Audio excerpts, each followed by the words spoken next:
又一单冷气漏水问题，屋主从一开始安装完成就有漏水问题了，连叫厂家来做都不能 settle 那个问题，所以这单对我来说是一个新的挑战。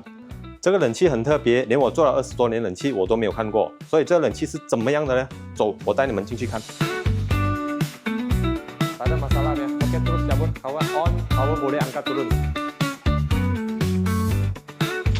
这冷气很特别哦，我做了20多年冷气我都没有看过。它是用水来散热的，开了它会打开。